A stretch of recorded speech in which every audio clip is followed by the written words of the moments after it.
Sebuah kawat panjang diletakkan memanjang searah sumbu X menembus bidang YZ pada kedudukan 003 ya. Berarti ini tingginya adalah 3 meter.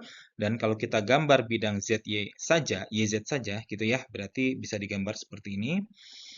Oke, ini adalah sumbu Z, lalu ini adalah sumbu Y.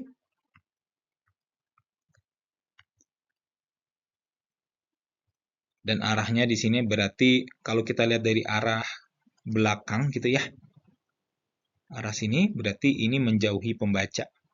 Lambangnya silang. Kemudian jaraknya adalah 3 meter dari sumbu Y. Ya. Arus yang masuk adalah 22/7 ampere. Kemudian secara umum tuliskan medan magnet dB akibat elemen salah satu kawat dl. Berarti kita di sini menggunakan persamaan Biot-Savart. Ya, jadi dB adalah mu0I per 4pi R kuadrat dikali dl cross R topi gitu ya. Jadi R topi itu misalkan kita punya titik di sebuah titik, maka R topi itu adalah arah dari dl menuju titik tersebut ya, seperti itu. Lalu dl adalah elemen kecil di sini ya, yang searah dengan arus ya. Jadi ini adalah dl gitu ya.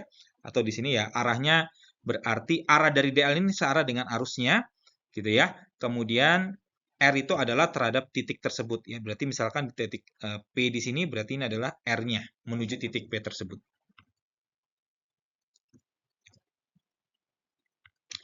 Kemudian secara umum tuliskan medan magnet total akibat kawat. Berarti kita integralkan ya. B-nya berarti integral dB sehingga B adalah sama dengan mu0I per 4pi R kuadrat integral dl cross R gitu ya. dl cross R. Ini harus kita letakkan di dalam semua ya. Belum tentu soalnya arusnya konstan atau R-nya konstan. Tidak ada yang bisa kita keluarkan di sini. Kemudian tuliskan hukum ampere untuk menentukan medan magnet pada suatu titik tertentu oleh kawat yang panjang ya.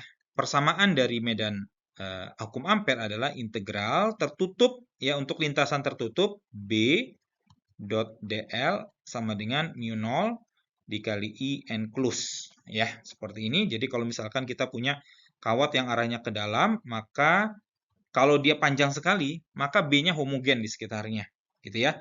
Nah, untuk mencari nilai B yang berada pada jarak R gitu ya, berarti kita bisa menggunakan persamaan ampere ya, yang akan kita pakai di soalan D. Pada soal D, tentukan besar dan arah medan magnet pada titik P. Titik P itu jaraknya 0,40, berarti pada jarak arah sumbu Y-nya 4. Ya, atau sumbu R-nya, R topinya itu berarti adalah, kalau R ininya, bukan R topi dulu ya. Jadi R vektornya itu berarti dari arah kawatnya itu berarti 3 ke bawah, 3 ke bawah atau min 3K ditambah 4J ya, seperti itu. Atau kalau kita tulis R topi berarti ini dibagi besarannya sehingga menjadi minus 0,6K ditambah 0,8J gitu ya. Oke, atau kalau misalkan pakai yang biasa berarti 0,8J min 0,6K gitu ya. Nah, ini adalah R topinya. Kemudian besarnya itu kita bisa menggunakan persamaan hukum ampere. Jadi integral BDL untuk kawat yang lurus menjadi B dikali 2πR. R-nya adalah jarak dari kawat menuju titik P sama dengan mu0 dikali I enclose. Sehingga B-nya adalah mu0 4pi kali 10 pangkat min 7 dikali arusnya adalah 22/7. Saya nggak tahu kenapa angkanya aneh ya, tapi 22/7 dibagi dengan 2pi dikali jarak antara kawat dengan P, yakni sama dengan 5. Ya. Ketemu besaran B-nya nanti didapatkan adalah 1,257 kali 10 pangkat minus 7 Tesla. Ini besarnya. Arahnya itu kalau pakai tangan kanan itu adalah tegak lurus ke bawah. Tapi kalau kita menggunakan persamaan dari Biot-Savart, arah dari B itu searah dengan DL cross R. Ya, DL cross R. Ya, jadi DL ya, arahnya DL itu dia ke dalam, gitu ya. Arahnya DL itu arah sumbu X negatif, berarti minus I. Sedangkan R topi itu besarnya adalah sama dengan 0,8J minus 0,6K. Ya, seperti ini. Ya, jadi B di sini arahnya searah dengan DL cross R. Besarnya 1,257 kali 10 × 7, tapi arahnya searah dengan DL cross R. Ya, searah dengan ini.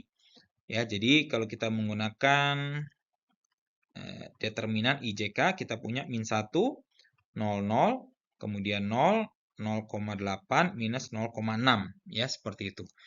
Ya, sehingga nanti kita akan dapatkan DL cross R itu hasilnya adalah sama dengan minus 0,6J dikurangi 0,8K. Ya, seperti ini. Ya, berarti kita akan bisa dapatkan B-nya menjadi 1,257 kali 10 pangkat min 7. Ya, kemudian vektornya adalah minus 0,6J minus 0,8K. Ya, seperti ini.